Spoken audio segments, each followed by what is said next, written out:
So the big question is this: how do most agents who struggle to get the information that most successful agents hoard to themselves grow and prosper without this information? That's the big question, and this video cast is the answer. Welcome to Real Estate Rockstars. I'm your host, Pat Hiban. All right, Rockstar Nation, I have a great returning guest. Goodness gracious, this guy is killing it so much that I think he's probably the only person that has been on. How many times do you know? Do you have any idea how many times you've been on this show, Jeff Cohn? I haven't been tracking it. Pat and I are good friends too, and we talk a lot off air, so sometimes I get those mixed up. But this is probably my fourth time on. Yeah, I'm gonna just say we're gonna name this one Jeff Cohn X, because I have no idea how many times you've been on. But anyways, listen, Jeff Cohn is in Omaha, Nebraska. He's killing it. I mean, he is. How many units you doing? This year we ended at about 804 for 150 million in volume. 804. Okay, so here's a team doing 804 sales. What's your ECI, Jeff, on that? Just in case anybody's trying to shoot holes in you. Your ego commission income, how much on 800? Ego commission income, I love it. So the GCI on that is about 3 million. It's always been my goal to operate MREA style, which is keeping over 33% of your gross. So I ended up netting about $1 million off of just the residential team. Yeah, I mean, you can run it. You can net $1 million in Omaha, Nebraska, and you don't touch buyers and sellers, and you run a team, and you get to wear T-shirts and trucker hats to work, and I mean, you're living the dream, buddy. Yeah, a big thing for me was being able to build something that allowed me to focus on other things that were more important, like my family, my religion, my personal recreational activities, and that sort of thing. But what I found is I actually have put a lot of my time into other businesses.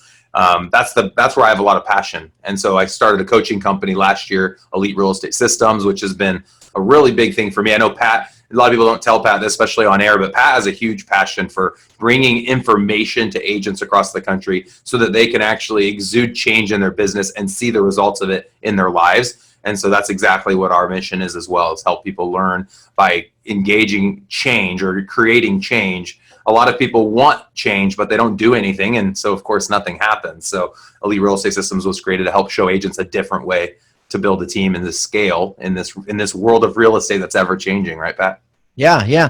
Well, this is brilliant. And so how many agents do you have on your team right now? We're at about 50 licensed, about 25 full-time, 25 part-time. And why that is last year we allowed agents within our team to start building teams. So we've got about 10 agents that have teams within my team. Yeah, and that's part of the course you and I made, the Certified Team Agent.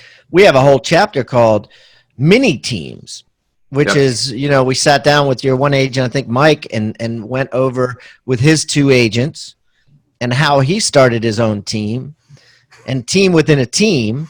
So, and with that, I guess you had people say, hey, I want to bring in a part-time person. Is that what happened? Yeah, oftentimes agents see the value of not working with buyers, at least a majority of their buyers. They give it to someone else. And traditionally, you would refer it out to someone within your brokerage. But we teach our agents to have an agent on their own team that they can give their buyer leads to so they can focus on the higher income producing activities like listing presentations and signing listing agreements. And I think that a lot of teams shy away from part-time agents for many reasons. Number one reason being, they don't want to train them and beef them up and then not have them produce. And number two, the economics aren't right with the broker, whereas, you have to have a minimum per agent and you make more profit. Like, let's say the company's on a cap, right? Or the split changes after a certain amount, right?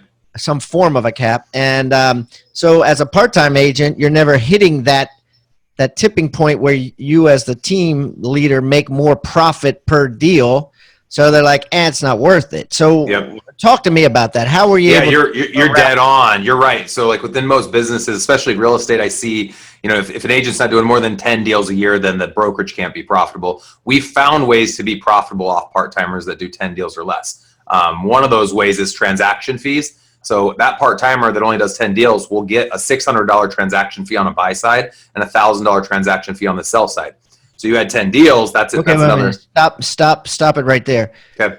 Slow this down. When you say will get, what does that mean? Will get? You will get? So when an agent on our team does a transaction, they have to collect a transaction fee from the client. Legally, we call it a broker commission. Right. And so the full-time agents don't have to, but the they do as part-time agents well. do? The full-time agents do as well. But how we make the part-time agent position make sense is that's one of the ways we generate additional revenue off that part-time agent that might only do 10 deals. We're making, I don't know what it adds up to, $14,000 just through broker commissions. Now that's all a loss leader. I use that to cover the cost of our overhead expenses and our transaction coordination team. Do the full-time agents get a percentage of that where the part-time agents have to give the whole thing to you? No, both the full-time and the part-time agents have to pay the broker commission to cover the cost that my team incurs to run the team. So 10% of that GCI, $300,000 a year, covers all of our is essentially paying for our office space and a lot of our overhead expenses. And that that broker commission was designed to help cover that. If it wasn't there, our commission splits would have to be less. So our average commission split on our P&L is 60% to the agent and the company keeps 40. That's the average. But agents on our team can make up to an 80-20 split. And so when you get to $4 million or more and you're at an 80-20 split, the broker commission is how we still are able to derive enough profit to cover some of those overhead expenses. Another thing that I did was I negotiated with my broker to only have to pay up to my first 10 hires. So we pay a 6% royalty on everything forever. There's no cap. And I have to pay for only my first 10 agents. So I can have 100 agents and I'm only paying $2,500 a month. It's $250 per agent the first 10. So if I have an agent that doesn't sell one house, they don't cost me any money. Of course, they cost whoever's spending time with them money. And so we don't hire any new agents under Omaha's Elite. We do allow agents within our team to hire brand new agents because we know it's going to take a lot of time, a lot of mentorship. So Berkshire Hathaway gets 6% no matter what of each deal. So you're always on a 94.6, but after the first 10 agents, you're not paying them, a brokerage commission. You're not paying them a cap. You're not paying them nothing, right? You're just that's it. Correct. They get 6%. That's how they're making their money, and then they get $2,500 a month in agent fees, and they get $1,000 a month for me to be at 94.6 with them. That's our deal. And then there's a million other things, like when you list a house, they get $60. A buy side, they get $30. All these little things. Yeah, that's nothing. Yeah. So I mean, that's and we figured all that out in detail in your CTA course, Certified Team Agent course. And Jeff actually disclosed the exact numbers on paper and right in front of the camera there, and that was fascinating. I think that's one of my favorite parts of that course. The thing that makes that course so unique as well is a lot of people want to know, what's a transaction coordinator do? What's a success manager do? What's an ops manager do? What's a sign runner do? Pat interviewed every single person that's part of my leadership team in depth. These are like 1 hour edited videos, getting all of the best information from each one of them. And I believe we even went into like what we pay them, what their hours are. It's super detailed, super intentional, so that you guys can take the positions that you think make sense and the pain points you're experiencing today. You can say, hey, I'm going to do the success manager role like Jeff has, where I have Andy Cuny. I pay him today $84,000 a year full time to meet all of my agents every week to hold them accountable to the things we know are going to help them be successful. And so we break that all down in that video. Wow. So I want to talk today about retention on the team, because I think it's a very current day topic. There's not a month that goes by where someone doesn't come on the show or is talking to somebody that has a team where agents are leaving. I think it's a time where everyone has superpowers in that they're better. They seem better than they actually are as agents. And I'm not taking away anything from agents, right? But the market is good, right? So everyone seems better. I know I seemed better back in the day when the market was good, right? I mean, it just is what it is. And so agents are leaving. They're going to, EXP, or they're going to a company that Glass Ceiling or whatever the hell it's called, or they're going to, they're leaving for greener pastures, and there's a whole bunch of companies popping up that are heavily recruiting agents. agents are going out on their own and leaving teams because they get higher splits, and they can, quite frankly, they don't. They believe, and for many, it's true that they could do it on their own without a team, right? Yeah. Because they don't need a team, or they think that all the leads that a team gives them suck, and they can just do it with their sphere of influence or whatever. Which the market is good enough, and many of them can. How are you at the Omaha's Elite maintaining 50 agents without having everybody defect and having you replace them? What's going on with that? Talk to me. This is a great topic, Pat. I'm so glad we get to talk about it because I don't hear about it very often, and I think people are scared to address it. Why does an agent work on a team versus being alone? Why does an agent work at a brokerage versus becoming their own broker? And the number one word that comes to my mind that should come to the listener's mind is value. So I believe that for a person to be successful at building and scaling a brokerage or a team, they have to focus on 3 pillars. One is recruiting, which you mentioned. Some of those other companies are doing a lot of recruiting. Where I think a lot of people fall short is number 2, which is retaining by offering value. And we'll get into that here in a second. And then number 3 is training. And so if an agent leaves one team to another, it shouldn't be for commission splits, which oftentimes you do see it is because of a split someone's offering. It's not about the split you have. It's about how many houses you're able to sell and how much time it takes you to do that. And so our team focuses on helping agents spend less time working in a job, more time building a business while netting more year end. And it's not even about the money. It's about leading and living the life of their dreams. So we define when we hire a new agent what their dreams are that year. And then we make sure that they make enough money to meet their dream. And we know based on our average call attempts, if they need to make 150 calls, let's say, to get one sale, and they need to get 36 sales to make 100,000, and they need 100,000 to lead and live the life of their dream, buy the new house, a car, put money away for savings, whatever their goals are. We're very intentional that year end, when they look back and say, why should I stay with Omaha's Elite? It's not because they sold more houses or because they worked less. It's because with us, they're able to reach their dreams. And with everyone else, no one else cares about them reaching their dreams. Everyone just looks at them as a dollar sign. Yeah, I think more than ever, you need to help people reach their dreams, guys listening, because whether you feel like it or not, the threat is out there. I mean, in the last 6-7 months, there's agents that have been on the show. I know, like Russell Rhodes just went over to your company, Berkshire Hathaway, for a tune of $4 million is what I have heard, hearsay. Of course, a signing bonus. In Dallas, Texas, I know that there's an agent that I know locally here that went to Caldwell Banker for like $200,000, and she was only doing like 30 deals a year as a signing bonus. And that's, again, hearsay. Wow. I'm just hearing hearsay. And I know Leo Parejo's team went to Compass Realty for $500,000 signing bonus. Again, hearsay. I don't know the details of this, but the reason I'm stating these for a fact, or for on the show, not for a fact. The reason I'm stating these is to show that there are magnets out there that are pulling agents away from traditional brokerages and teams. And my question to you is, what are you doing besides creating vision statements and giving them vision and helping? And I don't mean to. You're great. I'm trying to get some very specific. Well, what you're doing. Yeah, the examples you brought up, those are big dollar amounts, and those are brokerages tying people into 7-year contracts. I mean, they're picking the people that are magnets. True, but also true. They're picking magnets. So the companies that own the real estate brokerages, like Berkshire Hathaway Corporate owns, they have 43,000 agents nationwide.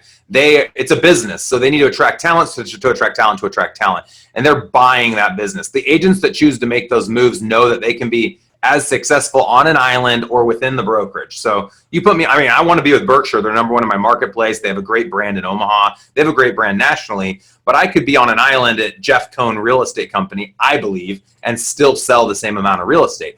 We choose to be here because we think it gives our agents a competitive advantage against their competition on listing presentations, buyer presentations. Also for recruiting and retaining, it does help. but the actual individual items of value that I think we offer that a lot of teams don't, I'll run through quickly. And anyone listening can kind of take an analysis. If you're an individual agent, ask yourself, does the team or broker I'm with offer me these things? And if you're a team leader or broker, ask yourself, are you offering these things to your agents? I want you to think about the word toolbox. What is a toolbox? A toolbox is a box full of tools that you use to build something great. At Real Estate Rockstars, we've created our own free toolbox. So everybody that comes on the show as a guest brings a tool with them, and we plow them all into this toolbox, and we give it away for our viewing audience to basically use as they wish. Everything we put in there is an actionable item that can be downloaded, can be printed, can be used immediately. And we got things like scripts and dialogues, checklists for teams, checklists to keep agents accountable, referral forms that are filled out at settlement to get referrals by your buyers and sellers. Everything you could think of that you could use on a regular basis about real estate is included in this toolbox. And it's helping agents worldwide sell more houses and make their jobs a lot easier and processes much more efficient. And the thing is, it's absolutely free. All you got to do is go to hibandigital.com/toolbox or text the word toolbox to 444-999. That's toolbox 444-999. Do it now. Right. Number one, we're assuming you don't have $4 million, so you want to offer them these. There you go. Yeah. Number one, client relationship management software. We choose to use Boomtown. We believe it's the best system in the marketplace for the front end website solution and lead gen, and back end lead conversion, which is even more important. We provide all of our agents a seat in that product. It's an expensive product, but worth every penny. I think you're going to spend around $16.50 a month to be in that product with 10 seats. I have to pay for additional seats because, of course, I have 50. Number two is accountability. So I inspect what I expect, and I expect agents to work the leads not only that I give them, but that they add to our CRM. And I've hired a full-time success coach who sits down with every agent every week and makes sure that they're actually making the calls they need to make based on the goals that they set at the beginning of the year, based on the goals that they want to accomplish and the vision, of their life that they want to achieve at year's end. So CRM, accountability. Next is transaction coordination. So we do CRM, right? So you're giving them and it's not just a basic Excel spreadsheet, a massive, and with the CRM comes leads, right? We can't forget that, right? I mean, that's it's 20% of our business, and for a new agent that matters. Honestly, what matters more is teaching them how to fish. So I've never been one to try to get an agent to come in and just live off my leads. I want them to be able to generate their own. So a big focus. I think accountability, the number two one that you said, is huge because, yes, somebody could go on their own on a higher split if they were massively self-disciplined and succeed. And I don't care. The name of the brokerage is irrelevant. Right? They could go to, whatever, anything. And if they're self-disciplined and they really do call everybody that they go to church with every Monday, Tuesday, Wednesday, Thursday, Friday, and they really do, door knock 100 houses a day, they're going to succeed, and it's okay for them to get a higher split because they deserve it. Unfortunately, the reality of it is probably 80% of the real estate licenses out there are not that self-disciplined, and they need an Omaha's Elite or something like an Omaha's Elite to keep them accountable. So how extreme is your accountability? We're simple. It's simple accountability. It's simply a 20-minute conversation. Let's say, Pat, you came in to meet with me and I was a success coach. I'd ask you how your week went. I would go into your CRM, your Boomtown account, and I would see how many calls you made. We also have you tracking total amount of calls, contacts, appointments that you went on, new listings that you had signed, and the total amount of time you spent in your prospecting efforts each week. And we've tracked that for over 3 years for the entire team and for each individual agent. So we know analytically it takes 150 outbound calls to sell one house. So we're asking you, hey, Pat, how many calls did you make last week? And then also with the leads I gave you, did you make 10 calls in the first 14 days, text them twice, Facebook message them, email them, set them up on a drip, set them up on an automatic email. Did you get them set up the right way? And then all the people we gave you the month before that and the month before that, have you stayed in contact every 2 weeks with your nurture leads or every 30 days with your watch leads? And we can see in the system if you did it or if you didn't. You could lie and like say you made a call, but you'd have to go in there and like straight up lie and say call made. Yeah, you'd have to make up conversation and all that. Exactly. Now, so, what do you do if someone comes in and says, Jeff, my wife's been sick. I stubbed my toe, blah, blah, blah, blah, and they just give you, excuse. Yeah. What do you do? I would say, I'm so sorry to hear your wife's not feeling well. I hope that gets better. I'm sorry that you stubbed your toe. I hope it feels better. What can I do this week to help you make your call goal of 150 calls? And I say, what can I do? What can you do? The only thing I can say is to keep me accountable or to make me accountable, right? Right. So now I'll probably, as a success coach, Andy would check in with them. He'd text them a couple times. I mean, we're here to help people be successful. So agents set their own goals. I don't tell them how many houses they have to sell. So if someone says they want to sell 24 houses so that they can send their kid to Washington, D.C. in 8th grade, and they only sell 6 houses and their kid can't go to the D.C., that's on them. That's not my fault. Our company is doing everything we can to empower and assist the agent in being the very best they can. And our mantra, our war cry is work less, make more. And to do that, you have to be a business owner. And so we teach individual agents how to stop servicing real estate deals and become the CEO of their business where they hire agents under them. And so my focus as the team leader of Omaha's Elite is to help my agents also become team leaders and stay with me. And so they have to believe there's enough value staying with Omaha's Elite as they build out their team than going and working under my broker or all those other brokers that you mentioned earlier on. So the third thing is transaction coordination. So we take the contract from the day it goes executed all the way to the day it closes, and my transaction team works that contract. So the agent only needs to focus on selling real estate, not servicing the deal after it's been executed. And then number 4 is training. You have any questions on the transaction? Yeah, I was going to say, and that's smart for you because it serves as a crutch in that like they don't learn that stuff themselves. So then they feel like that should be done. You know what I mean? Like that it should be done. It's like my daughter, didn't know how to use a damn can opener. And she blamed my wife because she never taught her how to use a can opener in 21 years of life. Said, how come you never taught me to use a can opener? It's my fault and my wife's fault because we never made her cook. Right. And it works the same way with you in that if you never make them transaction management, they don't know how to do it. So then they don't want to do it. Like she didn't want to know how to use a can opener.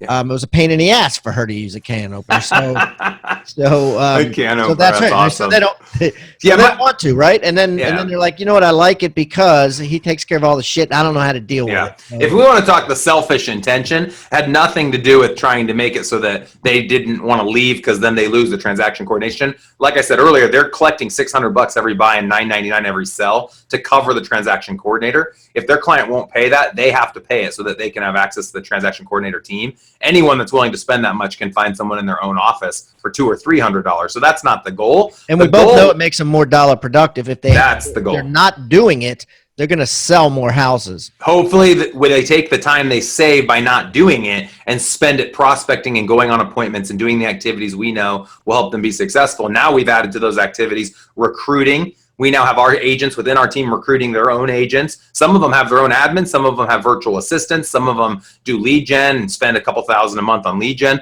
They're building mini teams just like ours. Why do they stay with us? They stay with us because it only costs them 14% more. And everyone has different split structures out there, but oftentimes it can cost you less if you're getting enough value from a broker. And you talked before, like, why are people going to different brokerages? If there's actually value there, you have to analyze your business, look at your profit and loss statement, create an Excel spreadsheet, and ask yourself, where will you make more money in less time? Where can you build the legacy that you're trying to go out and build? And the answer is going to be different for every person. So the big value adds, like we've already covered, is the CRM, accountability, transaction coordination, and number 4 is training. We are crazy about training. We have 3 meetings a week. One's accountability as a team on Mondays at 10 o'clock. And then Wednesday, Fridays, we meet as a team. Wednesdays is career training. Some of the content, like what you share on Rebus University, we share with our agents. So we have like a listing presentation training, a buyer presentation training, negotiation, mojo dialer, all the things that I had to do for 6 years as an individual agent that I wanted to be empowered with. I now give and train my agents on how to do the same. And then every Friday is dialogue training that goes along with the Wednesday training. So if the topic was mojo dialer, on Friday, you'll get to watch one of my top mojo dialer agents make an hour's worth of calls. So the agents can become more empowered or confident that they can make the calls as well. And everyone is expected to either attend this in person or virtually. We started streaming these trainings in 2017. And all of our trainings are virtual and recorded and go into a share library. And it's not just for my team. Anyone outside of Omaha can buy access to the Wednesday, Friday stream for $17 a month through EliteRealEstateSystems.com. And then if they want to be on a team leader call, which is even a higher level call for team leaders specifically, it's a Thursday private podcast forum similar to this for $497 a month. And they also get a coaching call once a week with one of our success coaches. Wow, that's amazing. And the cool thing for you on all that, right, is now that you have the world watching you, you're on your game, right? It's like if you know you're Yes. going to be interviewed on television, you put on your best face that morning. But if you know you're not going to see any clients, then, you know, whatever. So you are, Jeff Cohn is on point, you know, a lot, because you're being followed around with cameras, which is to your agent's benefit, and it's to everybody that's paying the monthly fees benefit, because you're giving them your all. You're not giving something half-assed. Well, a great example is we have the roadmap to building a successful and dominant team. Here's the roadmap. Look how fancy that looks. Check that out. This used to just be bullet points. Pat, I'll email this to you, and you can make this available to anyone that that'd comes be out great, to your guys. site. I'm going to put that on hibandigital.com/Jeff Cohn X. That's hibandigital.com/Jeff Cohn, COHN X. Perfect. So Yeah. we have stepped up our game, and it has been advantageous to our agents, but it's also obviously been advantageous to our Elite Real Estate Systems clients, because we're constantly trying to build within Omaha, and we make a lot of mistakes here. And I know we talked off air before we got on here. We've failed in every area. Name a category, and we have lost lots of money and made a lot of mistakes. Well, let's stay on the same subject. Yeah. Tell me some failures you've had with agents who left you. Yeah, for sure. It was really hard transitioning where I stopped working as the success manager. I had relationships with about 20 of my agents, good relationships, and I wanted to turn over Andy, one of my top agents, and have him step in as the success manager. And instead of spending 6 months kind of creating that bridge between our positions, I just walked away. And a couple people I could tell wanted access to me. And for whatever reason, I didn't want to give any of myself. I was exhausted. And for anyone that's been in a leadership position, you know what I mean by just kind of being tired as always being available to everyone. You know? I was done. I was out. And you think that it's not that big difference. As a matter of fact, Andy may be better than Jeff. Yeah, he is way better. I had the same thing happen when I started stepping out. People were like, "Oh, but I want Pat. What's Pat have to say?" And my leaders were like, "Don't worry about Pat. I report to him." And I would tell them, she's better than me anyway. Her closing ratio is 80% on listings. Mine's 65. Listen to what she has to say, but they couldn't get that out of their head. It was erroneous, but it happens. Yep, absolutely. I think you nailed that. And I just was done. I was tired. Looking back, I probably could have done a better job at bridging the gap, spending a couple months and doubling up on the meetings one-on-one. I'm not very good at that. I'm a high D, 99D. I am a 99I, but I was ready to be done. I pulled off the Band-Aid. We lost agents because of that. The other thing that I've noticed is building the teams out. People told me I was insane. I'm one of the first agents I know of in the country that allowed agents within the team to build teams. And I don't know anyone else that's doing that now. Everyone suspected that as those teams became successful, they'd want to leave and have their own deal at this brokerage or go off to another brokerage. I now have over 10 teams. Half of them do over 10 million a year with 5+ agents, and they're staying with me. So I took a huge risk. I didn't fail on that one yet. I took a huge risk because any of those agents are at the position now where they could be on their own. No, I think it's great because all agents kind of have that in the back of their mind. And then the cool part is, not all of them are meant to be leaders. And if if you're so heavily involved in the training and they're bringing their people to the training, then it works out great, because if the people say, I really don't like working for Mike because whatever, they'll hopefully stick with your team, and you can put them somewhere else or have them go out on their own, stay with the team though. Yep, and we definitely do allow that. Lost a lot of money with lead gen, not knowing where to put my money. I've lost big on Zillow and Realtor.com in Omaha. Tell me about that. Yeah, it's just, you hear the buzz around the country, and I mastermind with a lot of top people, and a lot of people I talk to, even to this day, are doing really well with Zillow and really well with Realtor.com.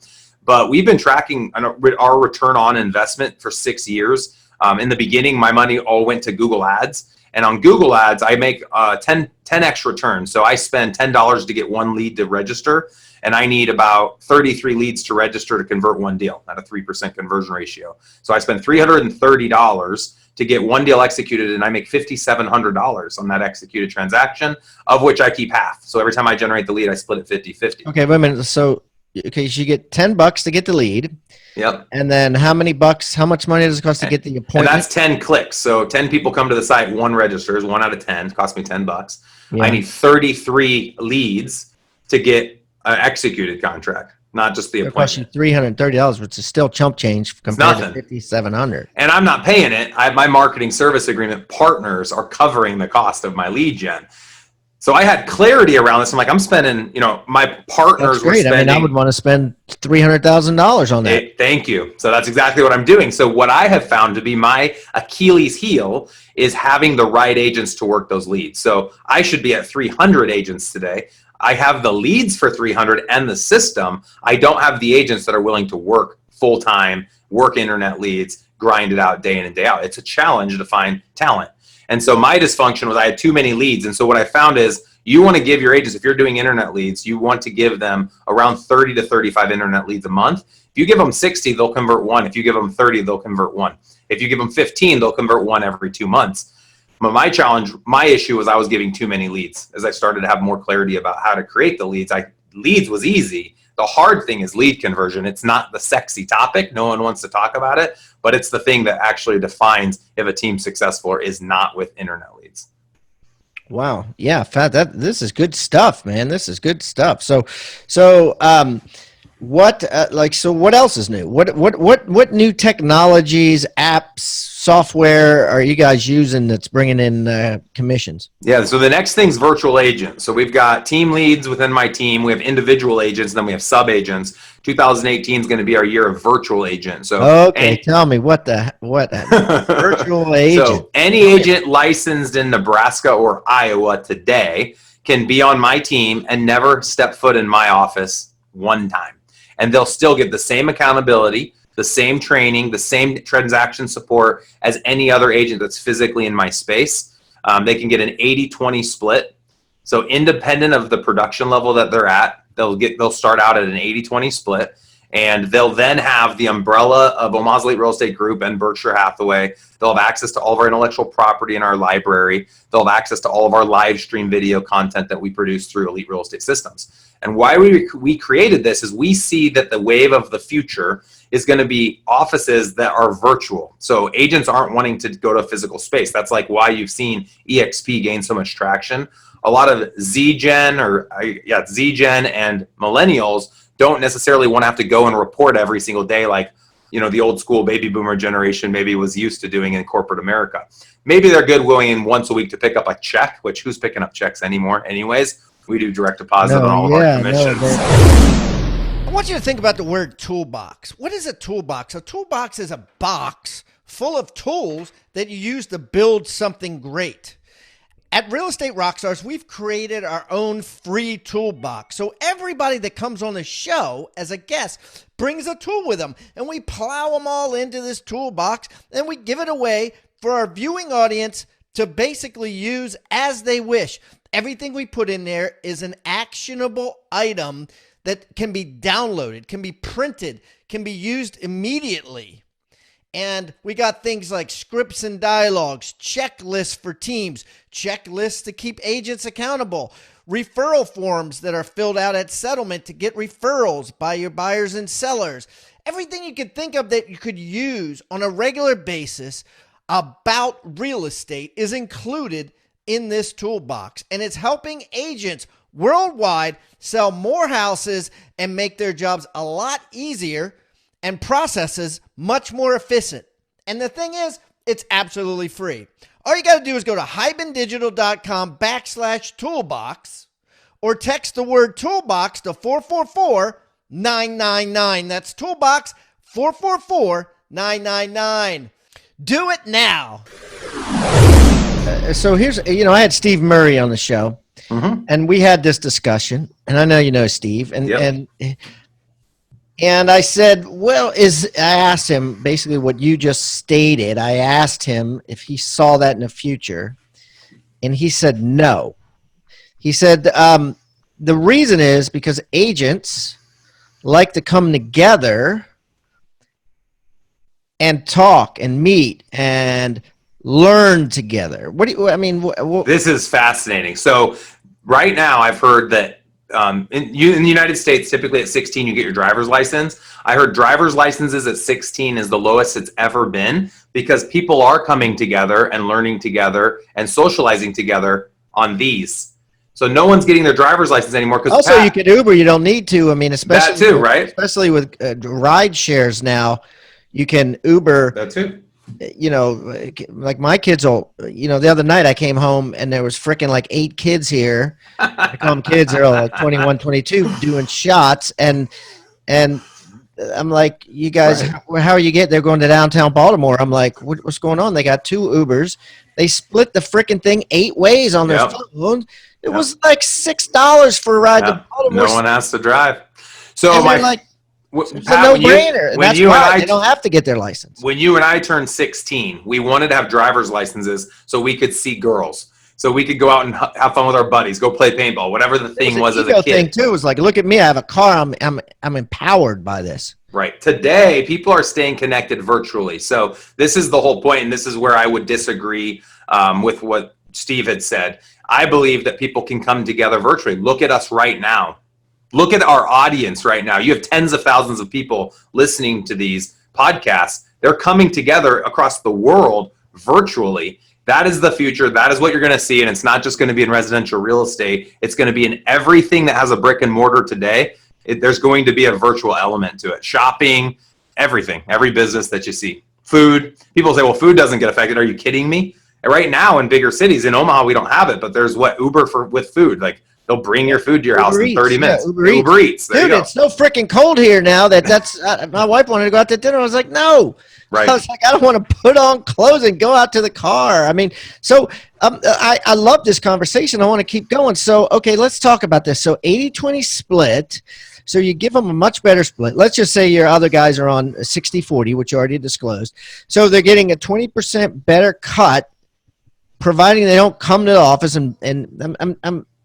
I'm making this fun, right? They don't come to the office and bother you, they're kind of on their own. But then they get all this accountability, which is filmed anyways, and so they'll get a one-on-one call. Bit more self-discipline, but not really. If you grew up watching YouTube videos, if you grew up with Netflix, like my kids have, there's not this desire to watch a TV instead of a computer, right?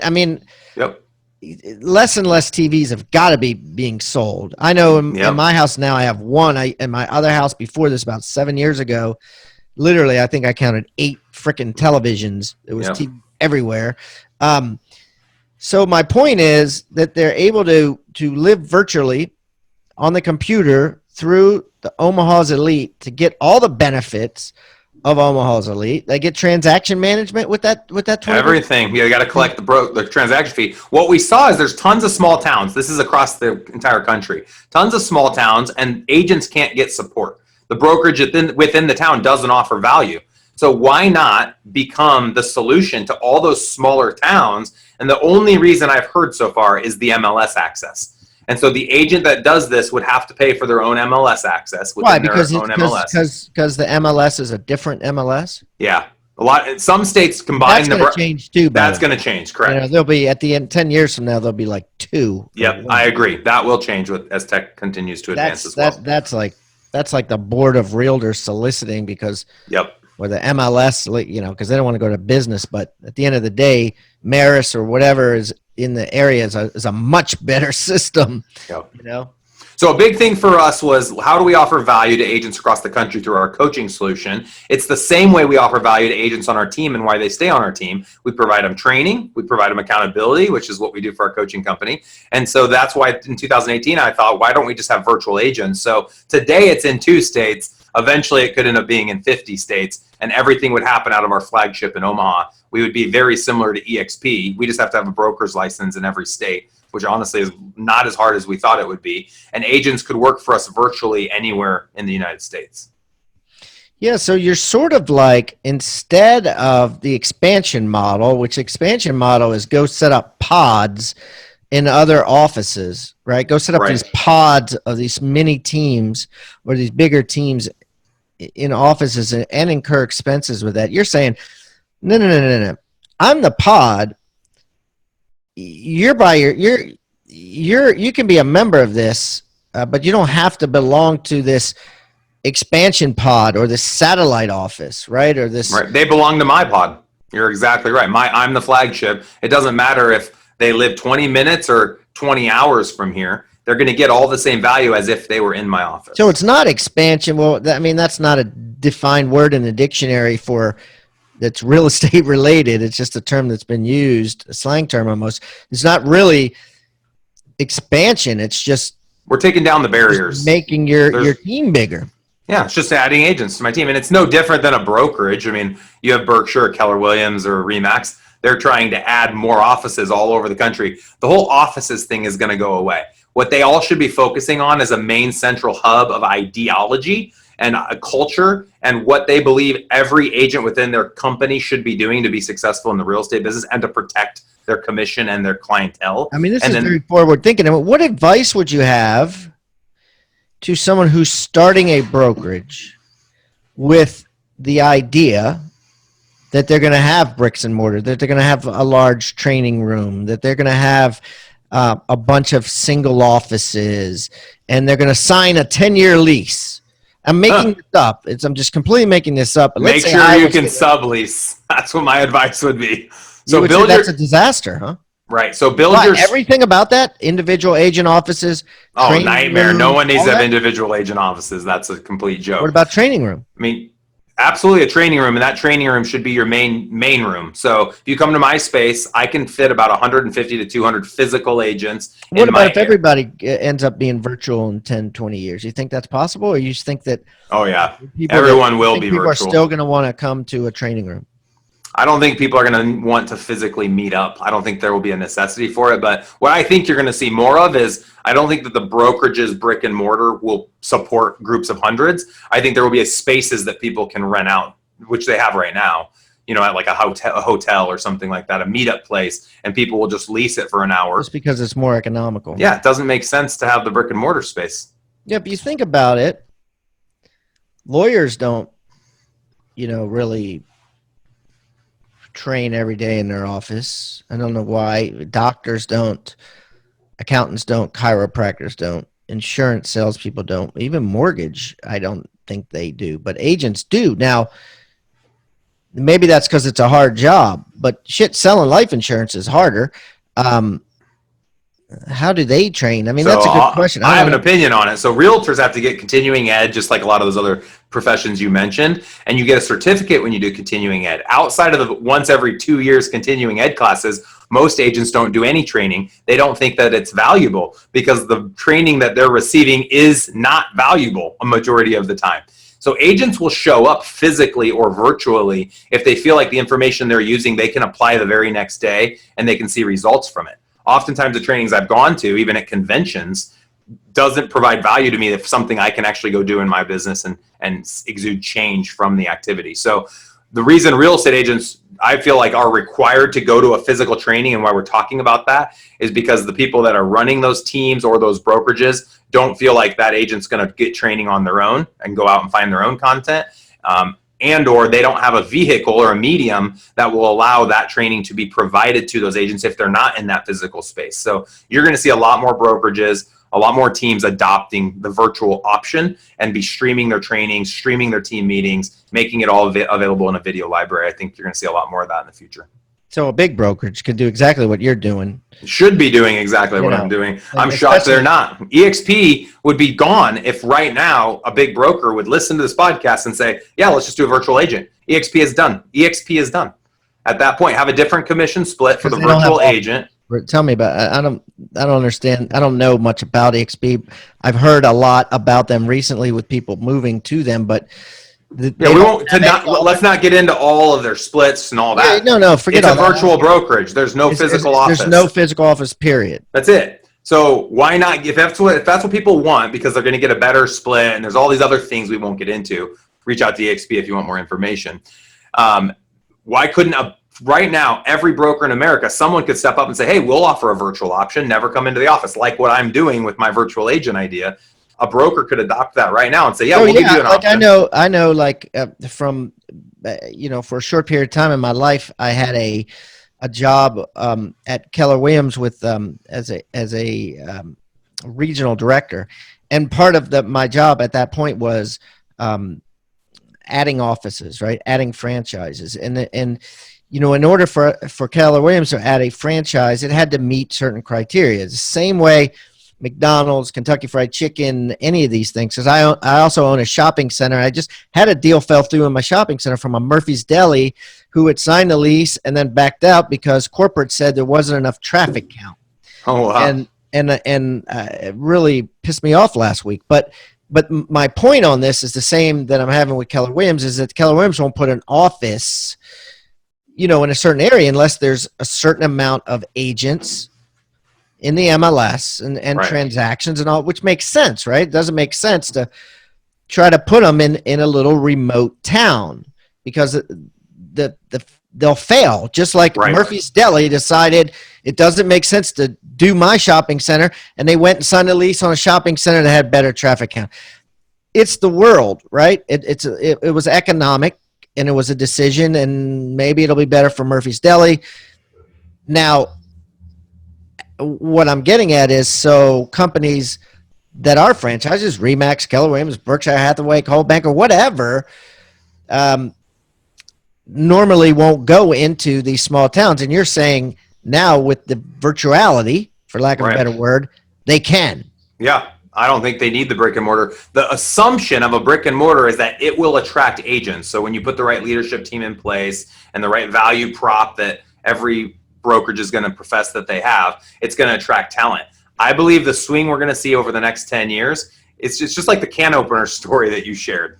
Your wife knew how to use it. She always did it. Your daughter didn't know how to use it. Or like the licensing that we talked about of kids, they don't need to get licensed because they have Uber. It's going to be the same thing with the necessity of a brick and mortar for every profession you mentioned. The only difference is like I can meet with my attorney over a virtual call. I can't go to some types of doctor visits you might be able to do over virtually, but sometimes you have to physically go to do that. Or if you want to go to the gym to lift weights, you'll go to a physical space. There's a lot of things I believe that are going to be done virtually, and it's going to be easier and easier for companies to adopt that. The people that won't adopt it are the leadership teams of these companies. I think that's going to be a challenge for them. But they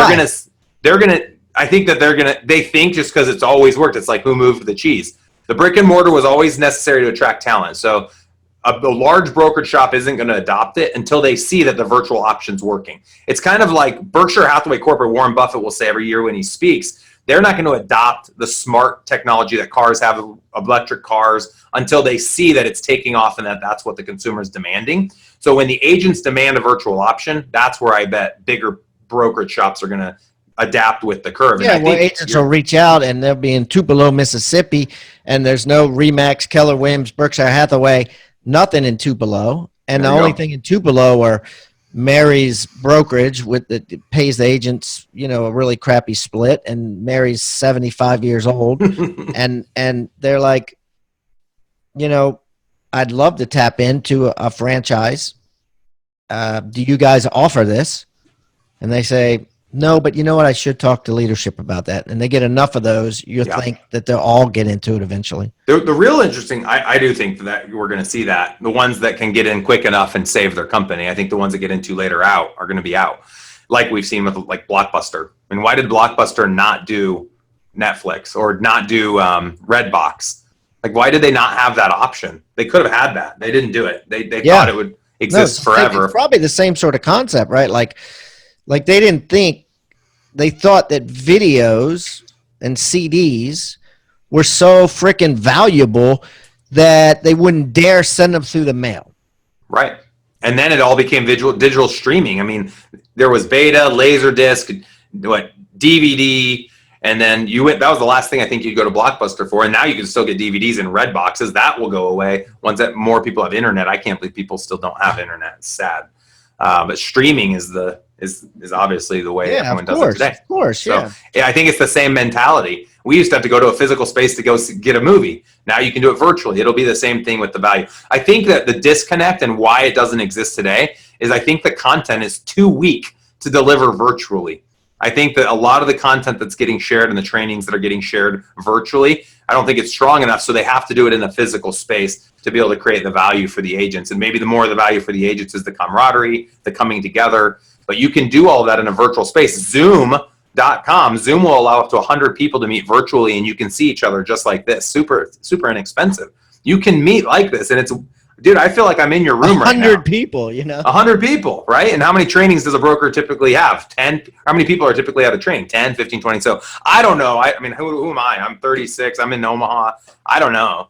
I just want to make sure that I'm at least playing in it and thinking about it. And, our coaching business has taken off. We're over 50 clients in less than 6 months. I could see us being a couple hundred clients by the end of this year in 2018. So if anyone wants more information and wants to plug in virtually and be ahead of this curve and see all of our trainings every Wednesday, every Friday, it ends up being 13 hours of content a week for $4.97 or 8 hours for $17. I mean, that's Netflix. Yeah, it's crazy. And I'm going to put, by the way, if you just go to hibandigital.com/Jeff Cohn X, it will all the links to all his training and all that will be there, or you can go to omahaselite.com.